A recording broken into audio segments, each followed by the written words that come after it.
Pokémon Scarlet and Pokémon Violet were full of mysteries, and no place in Paldea or Kitakami or even the Blueberry Academy had more mysteries than the great crater of Paldea known as Area Zero as well. Most things were never explained, with basically only the Paradox Pokemon's presence there being somewhat justified through Terrapagos. But there are other mysteries like these two OG ones that were never ever solved. So hey, I'm not so a strainer, and what do they mean and who made them? Let's get into it. These two symbols are found inside Area Zero, but in two very distinct places. One is inside the same cave where Roaring Moon and Iron Valiant spawn, which is pretty hidden if you're not looking for it, and the other one is inside the lower levels of Area Zero, very clearly there for everyone to see. I think they both hold very different meanings, but also a very similar purpose. They are warnings, they are bits of information meant for someone. Just like the like, subscribe and join button are meant for you, so please use them. But what is their meaning? Who are they trying to warn, and who is even doing it in the first place? Before I continue though, what was your favorite mystery from Pokémon Scarlet and Pokémon Violet, even if it was already solved? Let me know down below.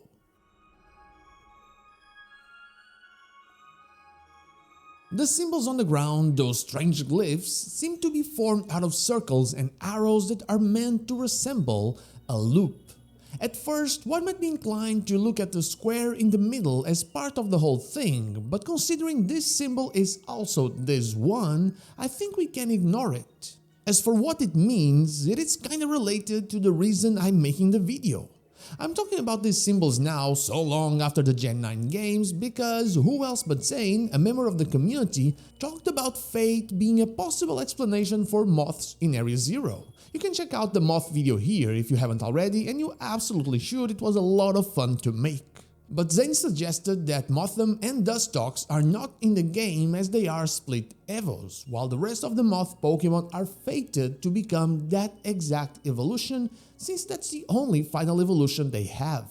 And that's kind of what sparked the whole idea for this video and what I believe the symbols mean. They are about fate, about a loop. No matter what happens, the events that need to unfold will unfold, even if in a way that just doesn't make sense. Kind of like the Crystal Pool cutscene in Kitakami, the professor received a book that hadn't been written yet, or with Heath and the Phantom Memory.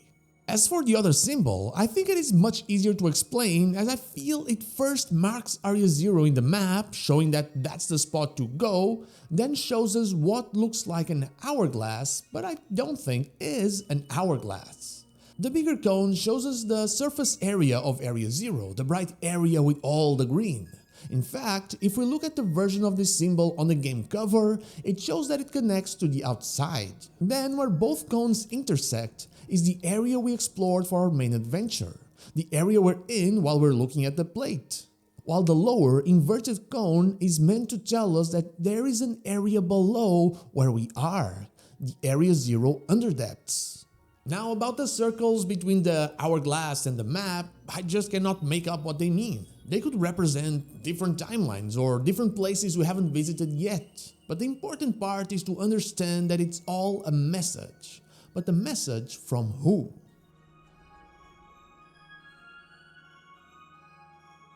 I think the first thing that comes to mind is just a general message from the past and the future.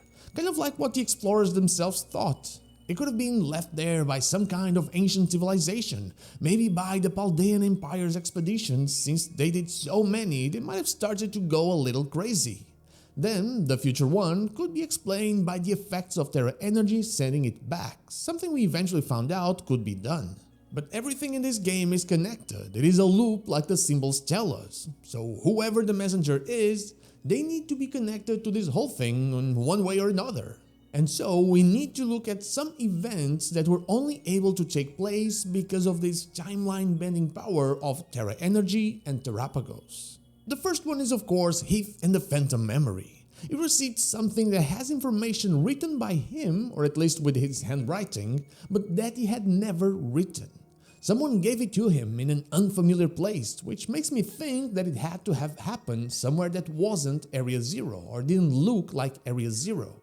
Because of this, it makes me think that it has happened either in Kitakami or it happened inside the Zero Lab, where the professor worked on Terra Energy. Kitakami would lead me to believe that Briar did it, and the Zero Lab would likely confirm that the professors were the ones behind it. I think it is the former though, because I feel like Heath would describe the Crystal Pool as an unfamiliar place, while the Zero Lab as futuristic, because to him it was futuristic. Because of this, I feel like Briar was behind this specific one, the Phantom Memory, mostly because she wanted Heath to have enough information to prove that he wasn't crazy. But that doesn't mean that she was responsible for the other two, especially because the more I think about it, whoever did it had to be in the past and the future. And the answer could only be one that's actually two. The AI professor traveled somewhere at the end of the way home. They traveled to where the time machine was connected, and for AI Sada, there was a past timeline, while for AI Turo, it was a future timeline. They also did it after showing interest in stopping whatever was happening in Area Zero, as they understood it was dangerous. The part of them that tried to stop us was the part programmed by the professors, not really them.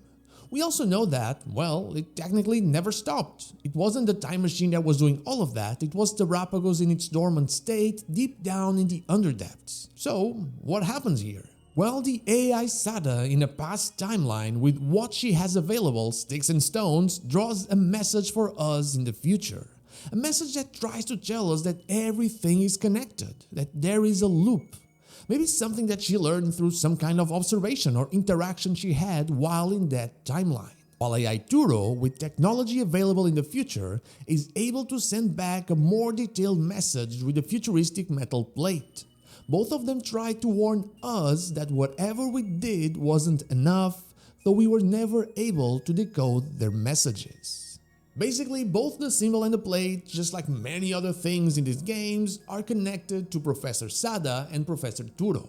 There's always a chance that they themselves did it, but today I don't feel like questioning their death, so let's just assume that they are right, they did not lie to us, the professor truly died.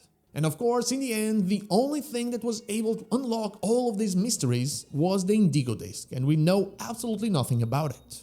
Who truly gave that to Gita? I really believe we won't ever have the answer to this, but until then, at least we can speculate and theorize, and that's the fun part about Pokemon. Anyway, that is all I have for you today. Thank you so much for watching, and I'll see you all on the next one.